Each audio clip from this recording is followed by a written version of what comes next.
through a prism, यानी कि एक प्रिज्म के थ्रू रिफ्रैक्शन, एक प्रिज्म के थ्रू रिफ्रैक्शन। हमने प्रिज्म के through refraction again 10th class में पढ़ा है, लेकिन सिर्फ डायग्राम पढ़ा है। हमें यहाँ पे एक नहीं बल्कि दो डेरिवेशन करनी है। एक रिफ्रैक्शन को लेके दो डेरिवेशन करनी है, लेकिन साथ ही साथ हमें पढ़ना है angle of minimum derivation. Angle of minimum derivation वो क्या होता है आप समझ, और उसकी एक डेरिवेशन कर जानी। काफी इंपॉर्टेंट टॉपिक शुरू होने जा रहा है, ठीक है। सारे टॉपिक इंपॉर्टेंट है यार, मतलब एग्जाम में तो कुछ भी आ सकता है ना, कोई ज्यादा आता है तो कोई कम आता है, वो तो बात की बात है। और जो लास्ट ईयर गया उस साल तो कोई प्रेडिक्ट ही नहीं कर पाया, बिल्कुल अलग पेपर है, ठीक।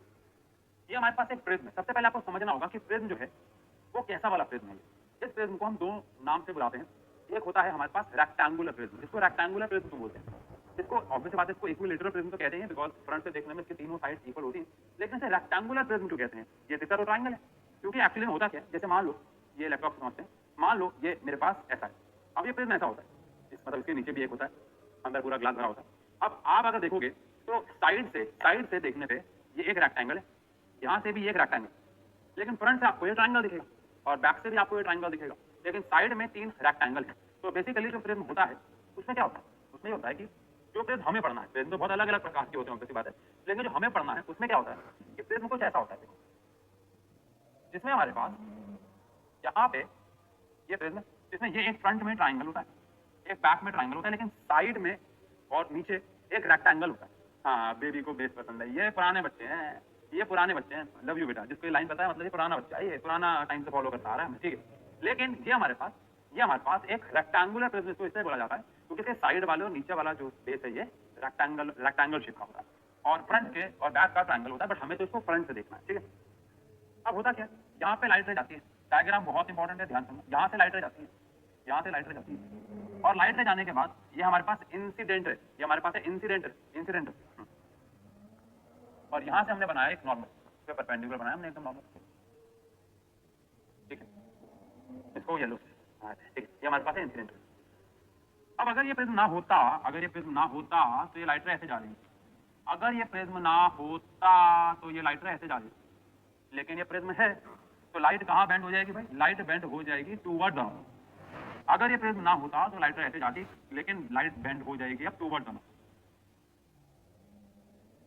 लाइट बेंड हो जाएगी टूवर्ड द नॉर्थ। क्यों बेंड हो जाएगी लाइट टूवर्ड द नॉर्थ? क्योंकि लाइट जा रही है रेयरर से डेंसर में, लाइट जा रही है रेयरर से डेंसर में। बाहर रेयरर मीडियम है, अंदर ऑब्वियस बात है डेंसर, क्योंकि अंदर ग्लास बना। ये हमारे पास एंगल आई है और ये एंगल हमारे पास आर है। अब वहां पे फिर से एक नॉर्मल बनेगा,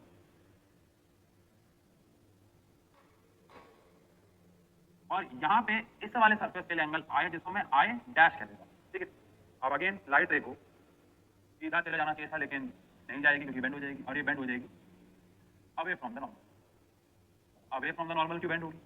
क्योंकि लाइट जा रही है डेंसर से रेयर, तो बेंड हो जाएगी अवे फ्रॉम द नॉर्मल, और ये बाहर निकलने वाला एंगल हो जाएगा एंगल ई। अरे लेकिन हमें निकालना क्या? हमें तो निकालना है अभी थोड़ी देर में एंगल ऑफ डेविएशन। पर एंगल ऑफ डेविएशन यहाँ पे कहाँ है? एंगल ऑफ डेविएशन तो यहाँ पे है ही, बिल्कुल है। क्या होता है एंगल ऑफ डेविएशन ऑफ समझते हैं? ये है एंगल ऑफ इंसिडेंस, ये है एंगल ऑफ रिफ्रैक्शन। ये है एंगल ऑफ इंसिडेंस सेकंड वाले केस के लिए, ये है एंगल ऑफ रिफ्रैक्शन कह लो या एंगल ऑफ इमर्जेंस कह लो, बात एक ही है। जैसे इमर्जेंस नाम दिया जाता है बिकॉज ये बाहर निकल रहा है, बट इसको आप रिफ्रैक्शन वाला एंगल भी तो कह सकते हैं बिकॉज वो तो रिफ्रैक्शन ही रहा है, बट इसको एंगल ऑफ इमर्जेंस कहते हैं। लेकिन यहाँ पे एंगल ऑफ डेविएशन कहाँ है आप समझो। अगर ये प्रिज्म ना होता तो लाइट रे जाती यहाँ, यानी ये हमारी इंसिडेंट रे, बट लाइट रे तो चली गई यहाँ। तो अगर मैं इस लाइट रे को पीछे मिलाता हूँ, अगर मैं इस लाइट रे को पीछे मिलाता हूँ, तो क्या ऐसा कहना ठीक होगा? ट्रू फॉल्स कमेंट सेक्शन में बताना, ट्रू फॉल्स। क्या ऐसा कहना ठीक होगा कि ये लाइट रे को यहाँ जाना चाहिए था लेकिन ये यहाँ चली गई? तो बताओ ट्रू या फॉल्स कि लाइट इतने एंगल पे डेविएट हो गई? ट्रू या फॉल्स कि लाइट रे को ऐसे जाना चाहिए था लेकिन वो ऐसे निकल गई, यानी कि लाइट रे इतने एंगल पे डेविएट हो गई, यानी कि लाइट रे इतने एंगल पे डेविएट हो गई, यानी कि लाइट रे इतने एंगल पे डेविएट हो गई। ट्रू या फॉल्स? अरे ट्रू या फॉल्स? ओ देवा देवा हो देवा देव।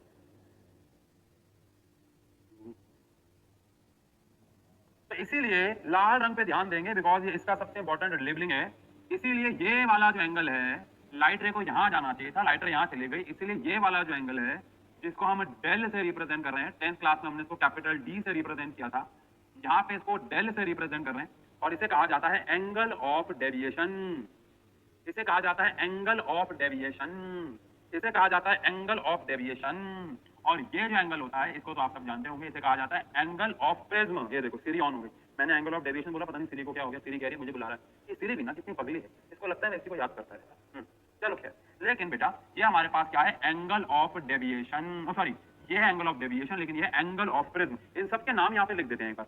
एंगल ऑफ प्रिज्म याद है, जिन दो सरफेसेस से, एंगल ऑफ प्रिज्म याद है, एंगल ऑफ प्रिज्म जिन दो सरफेसेस से रिफ्रैक्शन हो रहा है, इससे हो रहा है इससे हो रहा है, तो इनके बीच का जो एंगल है, ये वाला जो एंगल है, इसको हम एंगल ऑफ प्रिज्म कहते हैं। इससे रिफ्रैक्शन हो रहा है, इससे हो रहा है, इसको हम एंगल ऑफ प्रिज्म कहते हैं। अगर ये मान लो रिफ्रैक्शन ऐसे हो रहा होता है, इधर से जाके इधर, तो ये वाला, तो जिन भी दो सरफेस से रिफ्रैक्शन हो रहा है उनके बीच एंगल को हम एंगल ऑफ प्रिज्म कहते हैं।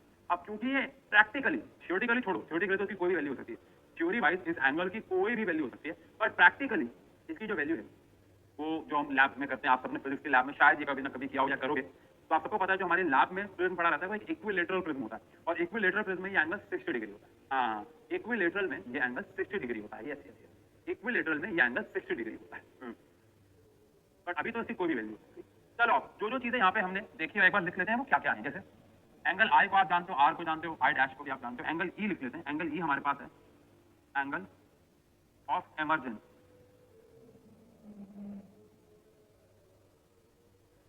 एंगल ए को आप जानते हो शायद, एंगल ए है एंगल ऑफ प्रिज्म, लेकिन डेल लिखना बहुत जरूरी है। ये है एंगल ऑफ डेविएशन। इसकी परिभाषा क्या होगी? एंगल बिटवीन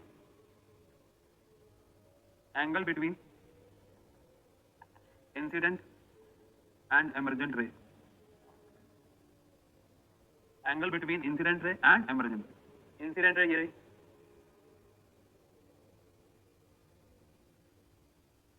एमर्जेंट रे ये रही। तो इंसिडेंट रे और एमर्जेंट रे इनके बीच का जो एंगल है इसे कहा जाता है एंगल ऑफ प्रिज्म, इसे कहा जाता है एंगल ऑफ प्रिज्म। ठीक है, क्या ये एंगल 90 भी हो सकता है? यस, बड़ा अच्छा सवाल पूछा आपने।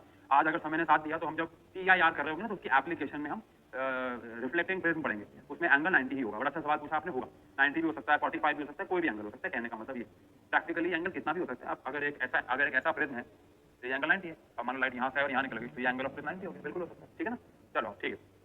अब यहाँ पे हमें क्या कर रहे हैं, हम आए यार देखो डायग्राम बना लिया, हेडिंग लिख ली, करना क्या है, रिफ्रैक्शन थ्रू प्रिज्म तो हो गया, रिफ्रैक्शन थ्रू प्रिज्म। लेकिन हम डेरिवेशन किसकी करने जा रहे हैं? हम डेरिवेशन किसकी करने जा रहे हैं? हम यहाँ पे एक्चुअली हमारा मकसद है एंगल ऑफ मिनिमम डेविएशन निकालना। सर एंगल ऑफ डेविएशन तो आपने बताया है, एंगल ऑफ मिनिमम डेविएशन क्या होता है उसमें समय। तो एंगल ऑफ मिनिमम डेविएशन तक पहुंचने से पहले आपको कुछ ऐसे छोटे छोटे फॉर्मूले डिराइव करने होंगे जो आपको अपने एम तक लेके जाएंगे। उससे पहले आप बात करते हैं इसकी डायग्राम में। ये डायग्राम मैंने बना दिया, आपने इसकी मन में फोटो खींच ली, मन में फोटो खींच ली, क्योंकि यहाँ पे मैं एक छोटा सा बदलाव लेके आने वाला हूँ। मन में फोटो खींच लो, मन में देखो डायग्राम ऐसा था, ये नॉर्मल। अब हमें इस नॉर्मल को ना आगे एक्सटेंड करना होगा और इन्हें मिलाना होगा, बिकॉज डायग्राम की रिक्वायरमेंट ऐसी है, इसको मैंने मिला दिया। तो आप कंफ्यूज मत होना कि ये क्या है, ये नॉर्मल सी है, इनको हमने आगे एक्सटेंड कर दिया। ठीक है, अब कुछ नामकरण कर देते हैं, कुछ नामकरण कर देते हैं। ये ए है, इसको एक्स बोल देते हैं, इसको वाई बोल देते हैं, इसको जेड बोल देते हैं। ठीक है, इसको पी, इसको क्यू बोल देते हैं, ताकि कुछ वर्ड मैच ना हो। इसको पी बोल देते हैं, इसको क्यू बोल देते हैं। ठीक है, अब आर दूंगा तो कंफ्यूजन होगी, तो इसको एस नाम दे देते हैं, और इसको कुछ भी देना है तो इसे कैपिटल डी दे देते हैं। चलेगा चलेगा, उससे क्या फर्क पड़ रहा है क्या नाम दे दें। ठीक है ठीक है, हाँ चलो। डेरिवेशन की शुरुआत याद रखना है, मकसद नहीं भूलना। मकसद है एंगल ऑफ मिनिमम डेविएशन, लेकिन शुरुआत क्या है? शुरुआत ये कि आपके पास जो ये क्वाड्रिलेटरल है, कौन सा क्वाड्रिलेटरल है? X P S Q. ये क्वाड्रिलेटरल दिख रहा होगा आपको, इसमें आप एंगल सम प्रॉपर्टी लगाओगे, उसके बाद आप इसमें एंगल सम प्रॉपर्टी लगाओगे, और उसके बाद आप यहाँ पे एक्सटीरियर एंगल की प्रॉपर्टी लगाओगे। ये तीन बातें याद, पूरे डेरिवेशन याद मत रखो, ये तीन बातें याद रखो। क्वाड्रिलेटरल में एंगल सम प्रॉपर्टी, इसमें एंगल सम प्रॉपर्टी, और इस वाले में ये एक्सटीरियर एंगल है तो एक्सटीरियर एंगल वाली प्रॉपर्टी। उसके बाद फ्लोर। चलो, कोई किसी के बराबर नहीं है, आई डैश आर ई कोई किसी के बराबर नहीं है। नहीं प्लीज, कई बच्चों को लग रहा है आई ई के बराबर है, नहीं भाई वो स्लैब में होता था। प्लीज, कोई किसी के बराबर नहीं है अभी। ठीक है, चलो तो सबसे पहले बात करते हैं इन quadrilateral x P S Q, इन quadrilateral x P S Q, इन quadrilateral x P S Q. इस क्वाड्रिलेटरल में अगर बात करें तो ये वाला एंगल यानी कि एंगल ए प्लस ये वाला एंगल जो कि 90 है, जो कि 90 यानी कि 90 डिग्री, प्लस ये वाला एंगल। अच्छा मैं अपने नाम दे दूंगा एंगल के, अगर आपको कंफ्यूजन हो रही है पहले मैं नाम देता हूँ एंगल के, कोई बात नहीं, थोड़ा मेहनत ज्यादा लगेगी लेकिन कंफ्यूजन नहीं होगी, आप पढ़ रहे होगे। तो ये वाला एंगल जो है वो पी एक्स क्यू है, तो angle P x Q plus ये वाला एंगल यानी angle x P S plus ये वाला एंगल जो कि अकेला एंगल ऐसी है तो नाम दे सकते हैं, प्लस वो वाला एंगल यानी कि एंगल एस क्यू एक्स, इन तीनों का सम 360 डिग्री हो। Angle sum property, angle sum property. अब पी एक्स क्यू जो है, पी एक्स क्यू जो है ये एंगल ए है, एक्स पी एस जो है ये एंगल 90 डिग्री है, ये एंगल एस सी है, इसको आप एस सी बोल रहे हैं, इसको हम एंगल एस सी बोल रहे हैं, और एस क्यू एक्स भी 90 है बिकॉज ये नॉर्मल है। बच्चा पूछा 90 कैसे, अबे नॉर्मल है ना, ये नॉर्मल है ना, ये छोटी छोटी बातें बताऊंगा तो रात हो जाएगी। नॉर्मल है ना, ये नॉर्मल है, नॉर्मल है। तो एंगल एस क्यू एक्स भी 90 इज इक्वल टू 360, 90 90 180 गया, तो angle A plus angle S is equal to 180 degree. यहाँ से हमें शायद एस की जरूरत पड़ेगी, है ना, देखते हैं किसकी पड़ेगी। देखो इससे सबूत है कि मुझे पूरी डेरिवेशन याद नहीं है, मैंने बस शुरुआत और मकसद याद किया हुआ, तो मुझे याद नहीं आ रहा कि मुझे ए की जरूरत पड़ेगी एस की, तो अभी मैं इससे छोड़ रहा हूँ और नई जगह छोड़ दूंगा। ए की पड़ेगी तो 180 माइनस एस हो जाएगा, एस की पड़ेगी तो 180 माइनस हो जाएगा, ठीक है, अभी के लिए फिलहाल ये। अब हम यहाँ पे एक और एंगल सम प्रॉपर्टी लगा रहे हैं, triangle P S Q. Now in triangle P S Q again P S Q में अगर मैं एंगल सम प्रॉपर्टी लगाऊंगा तो एंगल आर, एंगल एस और angle I dash, angle R, angle S और आई डैश, इसका सम 180 डिग्री होगा। Again angle sum property, angle sum property. यहाँ पे मैं चाहता हूँ, देखो एस एक ऐसा एंगल है जो अननोन है, सॉरी, अच्छा इनमें से कौन कौन से एंगल्स हैं जो आपको पहले से पता होंगे। एंगल आई क्योंकि वो आपकी लाइट रे मार रहे हो, एंगल ए आपको पता होगा, लेकिन उसके अलावा बाकी सारे एंगल देखा जाए तो अननोन है। तो मैं बाकी सारे एंगल्स को अपने डेरिवेशन में हटाना चाहूंगा, मैं नहीं चाहूंगा मेरे कहीं भी फॉर्मूले में एस आ जाए। चलो आर तो फिर भी स्नेल्स लॉ से निकाला जा सकता है, लेकिन एस तो बिल्कुल ही गंदी चीज है ना, तो हमें यहाँ से एस को हटाना होगा, इसलिए यहाँ पे हमें एस एंगल की जरूरत पड़ने वाली है। तो 180 डिग्री माइनस ए करते हैं और इसको मान लेंगे फर्स्ट इक्वेशन, और यहाँ पे angle R plus S, S की जगह मैं डाल दूंगा 180 minus A plus I dash is equal to 180।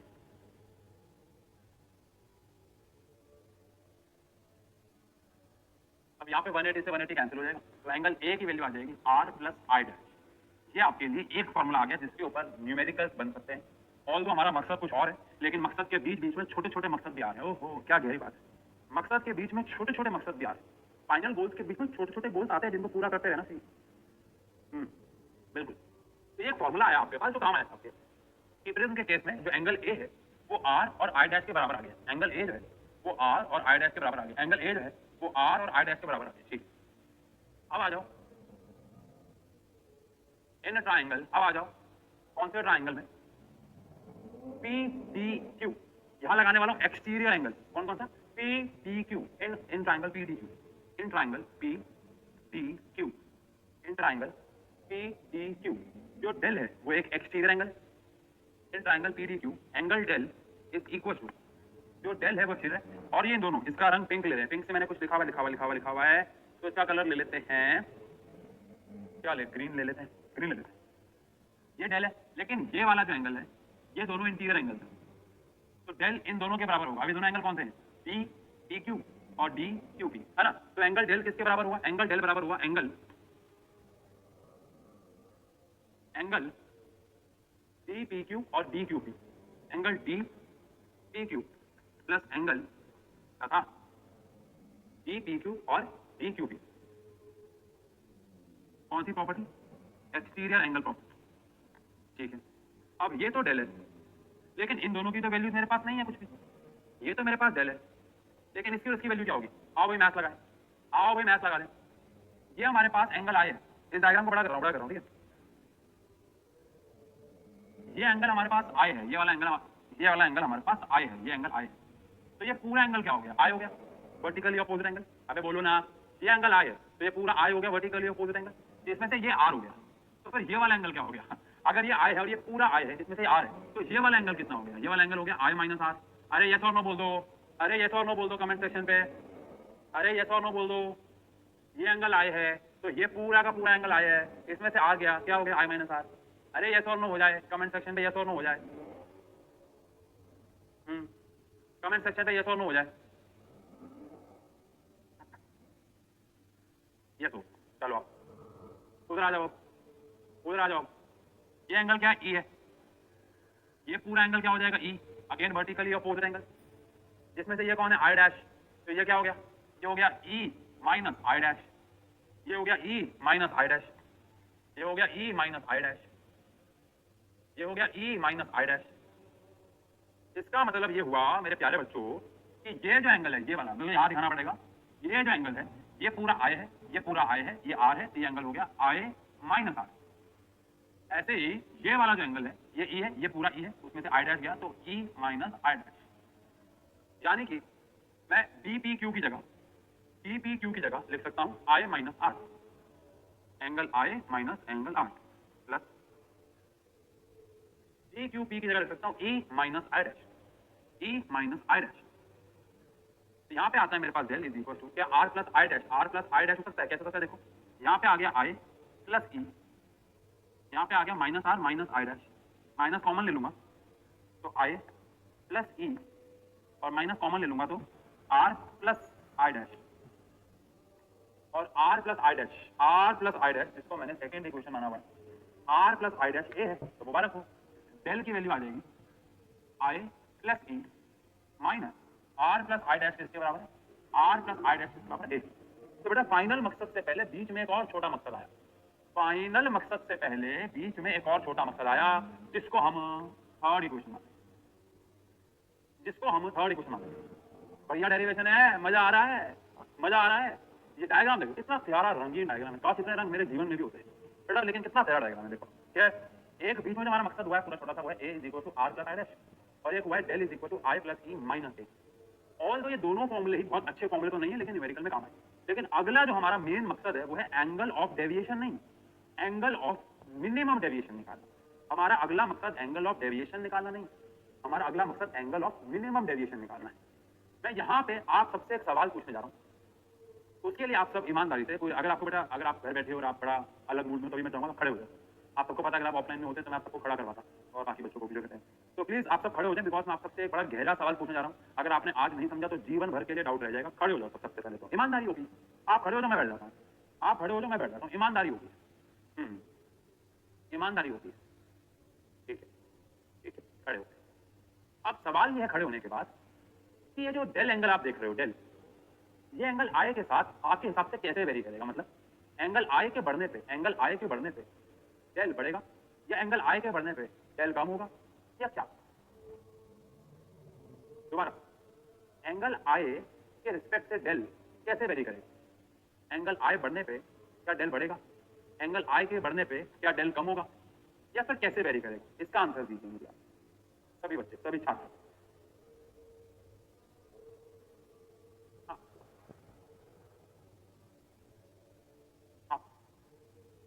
ठीक है, ठीक है, देखो जिसने भी कहा है बढ़ेगा, मैं ये कहूंगा कि आपकी मैथ्स अच्छी है लेकिन फिजिक्स नहीं। जिसने कहा है कम होगा, ना उसकी फिजिक्स अच्छी है ना उसकी मैथ्स अच्छी है। ठीक है, जिसने कहा है कम होगा, ना उसकी फिजिक्स अच्छी है ना उसकी मैथ्स अच्छी है। जिसने कहा है बढ़ेगा, उसकी मैथ्स अच्छी है। लेकिन जिसने कहा है कि सेम रहेगा, पता नहीं क्यों कहा है उन्होंने, बट वो भी गलत कहा है। और समझते हैं ज्यादातर बच्चों ने बढ़ेगा क्यों लिखा है, क्योंकि उनको लग रहा है कि अगर आई की वैल्यू 30 डिग्री है और ई अगर मान लो 40 डिग्री है, लेकिन ए तो फिक्स है 60 डिग्री है, तो जो डेल है वो 10 डिग्री आता है। लेकिन अगर मैं आई को 40 कर देता हूँ और ये भी 40 है, तो फिर आंसर 20 डिग्री आ जाएगा। तो एंगल आई के बढ़ने पे डेल बढ़ रहा है। बट आपको ये किसने बोला कि जो ई है वो कांस्टेंट रहेगा? क्या आई के चेंज होने पे ई चेंज नहीं होगा? बिल्कुल होगा। क्या आई के चेंज होने पे ई चेंज नहीं होगा? बिल्कुल होगा। और आपने ऐसा एक भी रिलेशन आज तक नहीं पढ़ा जो आई और ई को रिलेट कर दे। दैट इज वाई इसका आंसर आपको ये बोलना चाहिए था कि सर एंगल आई चेंज होने पे एंगल ई भी चेंज हो रहा है, तो आई और ई का क्या वेरिएशन है तो पता ही नहीं हमें, तो हम डेल के बारे में कैसे बात कर रहे हैं? ए कांस्टेंट है, समझ में आता है। एक प्रिज्म के लिए ए कांस्टेंट है, आपके लैब में पढ़े थे प्रिज्म के लिए 60 डिग्री वो कांस्टेंट है। लेकिन आई के चेंज होने पे भाई ई भी तो चेंज होगा ना, तो वो किस प्रकार चेंज हो रहा है, तभी तो मैं डेल के बारे में बात कर सकता हूँ। और यहाँ पे आती है हमारे लैब में किया गया प्रिज्म का प्रैक्टिकल। आप में से कुछ बच्चों ने प्रैक्टिकल किया होगा, कुछ बच्चों को करना बाकी है। जिसने कर लिया एक बार यस लिख दो। मैं ये नहीं कह रहा कि आप सब, हाँ बैठ जाओ, सॉरी सॉरी सॉरी अच्छा झूठ मत बोलो, झूठ मत बोलो, खड़े खड़े थे अभी तक, चलो अगर खड़े थे तो अभी तक ईमानदारी हो, फिर लव यू। अगर बैठ गए थे तो क्यों बैठ गए थे? चलो बैठ जाओ, ठीक है बैठ जाओ, सॉरी वापस आओ। मैंने क्या बोला कि एंगल आई के साथ एंगल ई का क्या वेरिएशन है ये तो आपको नहीं पता, इसको आपको प्रैक्टिकली करना है। अब आप में से कुछ बच्चे ऐसे जैसे स्कूल की लैब में कर लिया होगा। कैसे किया होगा? आपको एक पेपर मिला होगा, उसमें आपने प्रिज्म को ट्रेस किया होगा 8 बार या 6 बार, फिर अलग अलग एंगल ऑफ इंसिडेंस पे लाइट बनाई होगी 30 से लेके 60 डिग्री, फिर 2 कीलें ठोकी होंगी, साइड से देखा होगा, फिर एंगल डेल नापा होगा। किया है ना, किया है ना, अरे किया है ना, अरे किया है ना। पोल लगाओ कितनों ने किया, कितनों ने किया, क्योंकि पोल से क्या होता है आपको भी दिख जाता है। जिसने नहीं किया उनको करना होगा। बाकी अभी जो स्कूल में महीना चल रहा है आपका, वो चल रहा है अक्टूबर ना, तो हो सकता है ये, क्योंकि रे ऑप्टिक्स के है, तो हो सकता है ये दिसंबर या जनवरी में या नवंबर में कराया जाए बहुत सारे स्कूलों को। बट मुझे पूरा यकीन है कि कुछ कुछ बच्चों ने ये किया होगा। एक बच्चा कह रहा है मेरे स्कूल में लैब ही नहीं है बेटा, इसका तो मैं क्या ही करूँ बेटा, इसके लिए तो मैं क्या ही करूँ, इसके लिए तो आप स्कूल में कंप्लेंट डाल ले। कर लिया पहला ऑप्शन, और दूसरा ऑप्शन है नहीं किया। हाँ मुझे पता है शायद नहीं किया वाले बच्चे ज्यादा होंगे, क्योंकि अभी ये महीना अक्टूबर का चल रहा है, बट नवंबर दिसंबर में ये ज्यादा बच्चे हो जाएंगे, बिकॉज ये लास्ट में करने वाला है, बट कई स्कूल वाले पहले भी करवा देते हैं, तो इसलिए ये आंसर वेरी कर सकता है। बट मैंने पोल लगाया ताकि बाकी बच्चों को भी, हाँ कई बच्चे कह रहे हैं फर्स्ट प्रैक्टिकली हमने ये किया था, जो कि मैंने आपको बताया कि ऐसा ही होता है कहीं कहीं स्कूलों में, बट एक्चुअली में सिलेबस के अकॉर्डिंग ये लास्ट में करवाया जाता है। पोल आपके सामने लगा हुआ है, आपको रिजल्ट दिख रहा होगा कि 33% बच्चे कह रहे हैं कि हमने कर लिया है, और 66% बच्चे कह रहे हैं हमने नहीं किया। उनको बच्चे भी है जिस स्कूल में लैब ही नहीं है, तो वो तो कभी करेंगे नहीं शायद, या उनको शायद दूसरे स्कूल में ले जाएंगे करवाने के लिए, मुझे नहीं पता। बाकी उसको करने के लिए लैब की जरूरत नहीं है, बस सामान होना चाहिए, उसके लिए लैब की कोई जरूरत नहीं है। पर हाँ 33% बच्चों ने लगभग कहा है कि उन्होंने कर लिया है, और 66% बच्चों ने कहा कि नहीं किया। तो जिन्होंने कर लिया है उनको ये बात थोड़ी बेहतर समझ में आएगी एज कम्पेयर जिन्होंने नहीं किया। जिन्होंने नहीं किया उनको मेरी बातें बस ट्रस्ट करना होगा कि मैं बिल्कुल सच बोल रहा हूँ, झूठ नहीं बोल रहा हूँ। तो जब आप ये करोगे तो आप खुद समझ जाओगे मैं क्या कह रहा हूँ। ठीक है चलो। मेरे स्कूल में लैब है, लेकिन लैब में बकरी है। अबे क्या मजाक करते हो यार, ऐसा कौन सा स्कूल है बे? हाँ चलो ठीक है चलो ठीक है, वो पॉइंट में चले गए। अब मैं क्या कह रहा हूँ, अगर आपने स्कूल में किया है तो आप एक बात जानते हैं। क्या बात जानते हैं आप ये बात, ये ग्राफ देखते आप खुश हो जाओगे, आप कहोगे वाह सर हमने तो ये ग्राफ बनाया। अगर आपने स्कूल में ये प्रैक्टिकल किया है तो आपने ये किया होगा कि यहाँ पे आपने एंगल आई बनाया होगा, सॉरी यहाँ पे आपने एंगल डेल बनाया होगा, और यहाँ पे आपने एंगल आई बनाया होगा। अब मैंने आपसे पूछा कि आई और डेल कैसे वेरी करेंगे, तो ज्यादातर बच्चों ने कहा कि आई के बढ़ने पे डेल बढ़ेगा।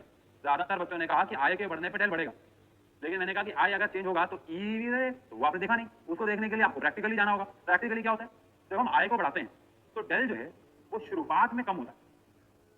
एंगल आए, मान लो आपने एंगल आए स्कूल में 30 डिग्री रखा, 30 से आप 60 तक गए, आपने 30 से 60 रखा, तो आप सबका जो ग्राफ बना होगा वो ऐसा बना होगा। जिसका भी ग्राफ ऐसा बना था, बनना ही चाहिए था, तो थम्स अप देना मुझे, ठीक है। आपका ग्राफ कुछ ऐसा बना होगा, ठीक है, या फिर कुछ ऐसा बना होगा, या फिर कुछ ऐसा बना होगा, डिपेंड करता है आपने एंगल क्या लिया, लेकिन ग्राफ पहले कम हुआ होगा फिर बड़ा होगा।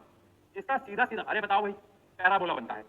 पैराबोला परफेक्ट तो नहीं कह सकते, पैराबोला परफेक्ट तो नहीं कह सकते, क्योंकि परफेक्ट पैराबोला नहीं है। y equal to x square को तो ये फॉलो नहीं करता, बट कर्व बनेगा ऐसा कह सकते हो। बनाए ना यार, थम्स अप दे दो, यस ठीक है। इससे क्या साबित होता है, इससे ये साबित होता है कि जब आप एक प्रिज्म के लिए एंगल आई को चेंज करते हो तो डेल कैसे चेंज होता है। एंगल आई के बढ़ने पे डेल पहले कम होता है फिर डेल बढ़ता है। एंगल आई के बढ़ने पे डेल पहले कम होता है फिर डेल बढ़ता है, यानी एंगल ऑफ डेविएशन कम होता है फिर धीरे धीरे एंगल ऑफ डेविएशन बढ़ता है।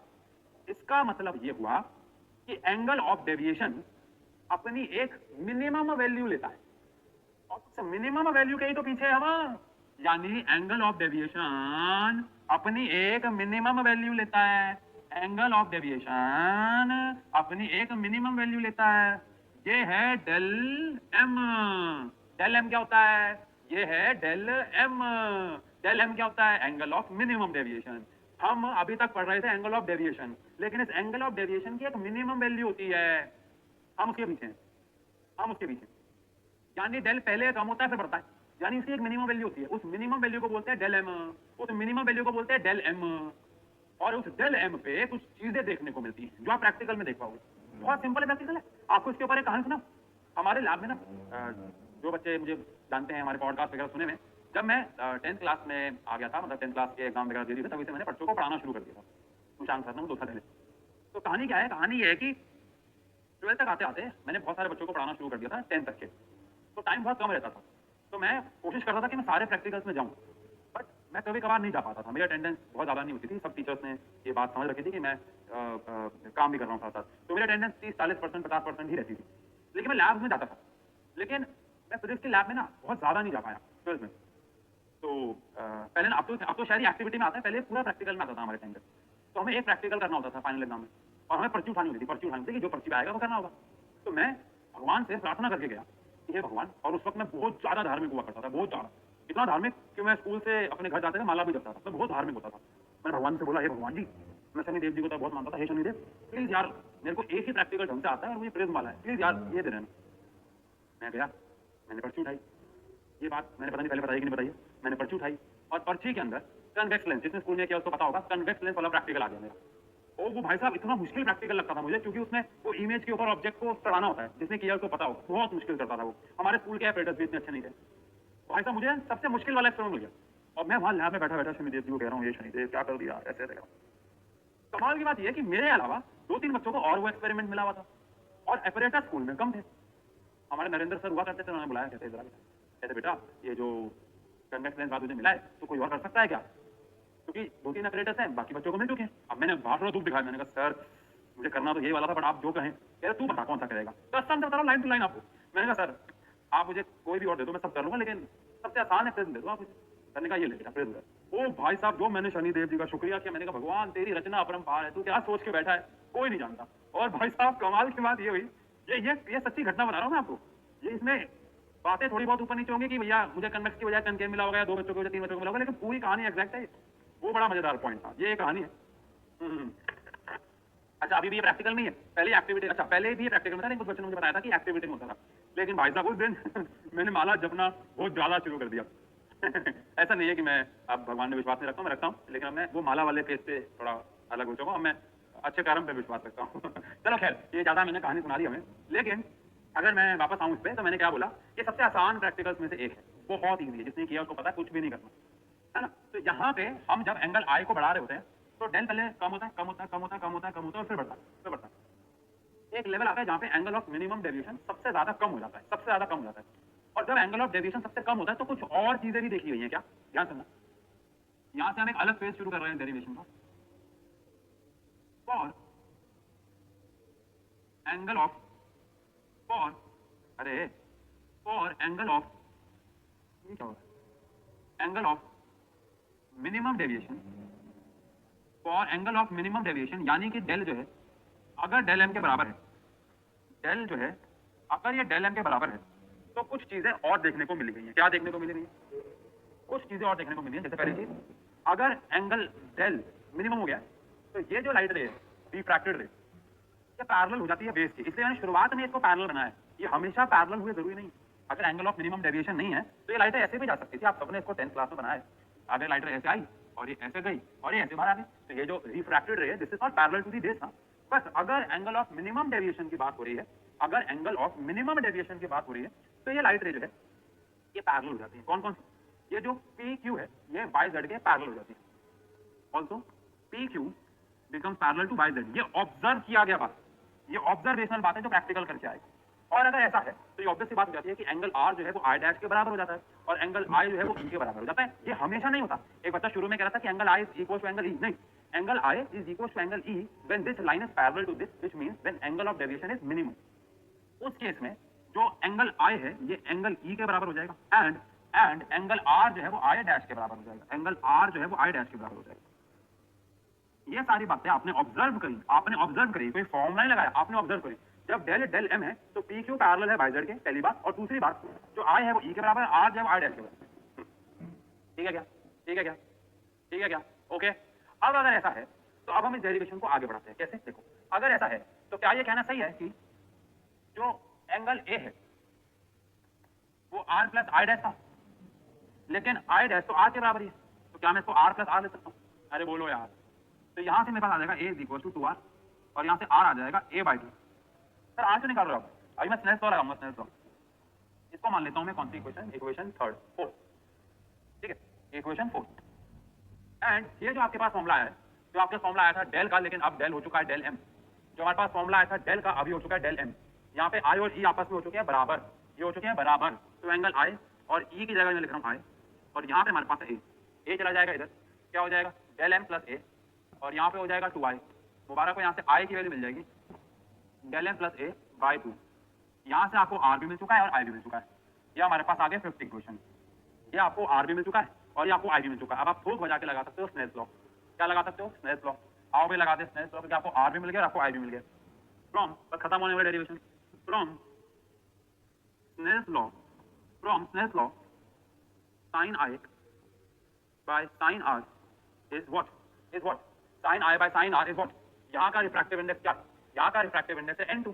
टेंसर मीडियम का n2 होता है। और रेयर मीडियम का रिफ्रैक्टिव इंडेक्स n1 होता है। अब गलती मत करना, प्लीज बता दो sine I by sine R, please बता दो sine I by sine R, ये एंगल आई है, ये एंगल आर है, प्लीज बता दो sine I by sine R क्या होगा, प्लीज बता दो sine I by sine R क्या होगा, n1 बाय n2 होगा या n2 बाय n1, प्लीज गलती मत करना, प्लीज गलती मत करना। हाँ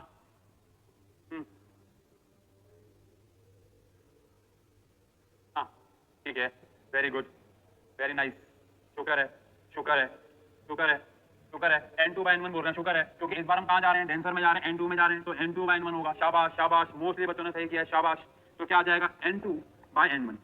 साइन आई, आई की जगह मैं क्या लिख सकता हूँ, साइन आई, आई की जगह मैं लिख सकता हूँ del M plus A by two, del M plus A by two upon में साइन आर, साइन आर की जगह मैं क्या लिख सकता हूँ, आर की जगह मैं क्या लिख सकता हूँ, आर की जगह A by two, A by two is equal to n2 by n1 क्या हो गया, रिफ्रैक्टिव इंडेक्स nr।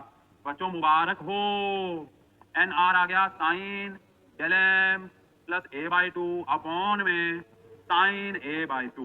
ईमानदारी ओपी, ईमानदारी ओपी, एक सवाल है, आप मुझे बताएं पूरी डेरिवेशन में आपको ऐसी कौन सी चीज है जो नहीं पता होगी एक्सपेरिमेंट करने से पहले। अगर मैं आपको एक प्रिज्म दे दूं तो ऐसी कौन सी चीज है जो आपको नहीं पता होगी, तो वो एक ही है ना, वो एक ही है ना, वो एक ही है, कौन, वो है डेल एम। क्योंकि आप जब एक्सपेरिमेंट कर रहे हो तो आपके पास एक ग्लास प्रिज्म है, और ग्लास प्रिज्म का रिफ्रैक्टिव इंडेक्स आपको पता है, जो भी होता है जिस भी ग्लास का बना हुआ है। एंगल ए आप निकाल सकते हो, मोस्टली हमारे स्कूल में जो प्रिज्म पड़े हुए हैं वो इक्विलेटरल है, उनके लिए 60 है, वरना निकाल भी सकते हो, डी से नापना ही तो एंगल। तो बचा कौन, डेल एम, यस बचा कौन, डेल एम। तो आप इस फॉर्मूले से डेल एम आसानी से निकाल सकते हो, एक्सपेरिमेंट भी करके निकाल सकते हो, सीधा फॉर्मूला लगा के भी निकाल सकते हो कि अगर एक प्रिज्म है और उसका एंगल ए ये है और रिफ्रैक्टिव इंडेक्स ये है तो डेल एम क्या, एंगल ए ये है, रिफ्रैक्टिव इंडेक्स ये तो डेल एम क्या। बहुत ही बढ़िया क्लासिक डेरिवेशन, बहुत ही बढ़िया, मजा आया, मजा आया, कितने पेज पे हो गए क्या बात है भाई, क्या बात, एक बार गो थ्रू कर लो, एक बार गो थ्रू कर लो।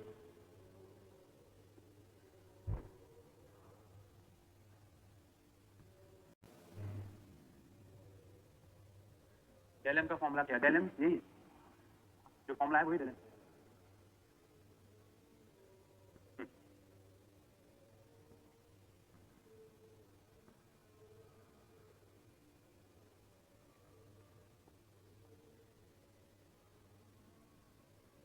Done,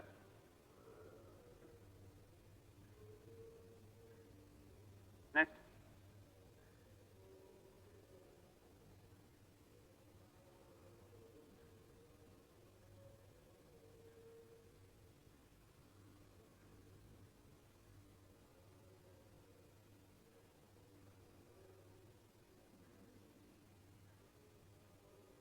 done.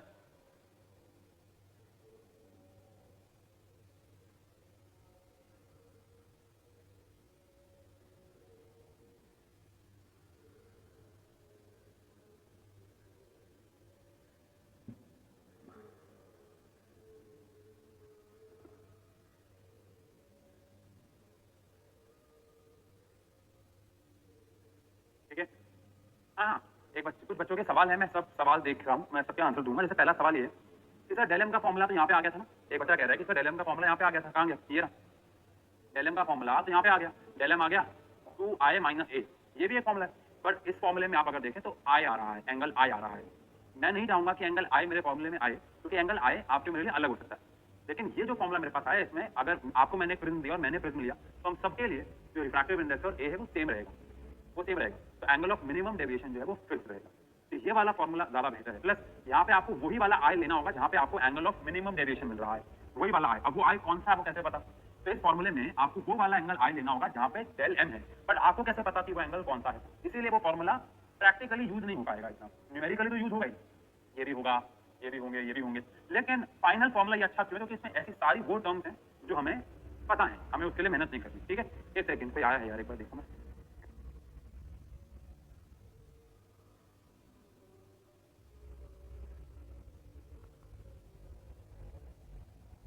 आप जब बनाओगे तो आप देखोगे कि एंगल आए को, जब आप एक प्रिज्म में एंगल आए को धीरे धीरे बढ़ाओगे, एंगल आए को धीरे धीरे बढ़ाओगे तो डेल कम होगा, और फिर जब आप और बढ़ाओगे तो डेल बढ़ने लग जाएगा, यानी एक ऐसी लेवल आएगा जहाँ पे डेल मिनिमम हो जाए, डेल मिनिमम हो जाए।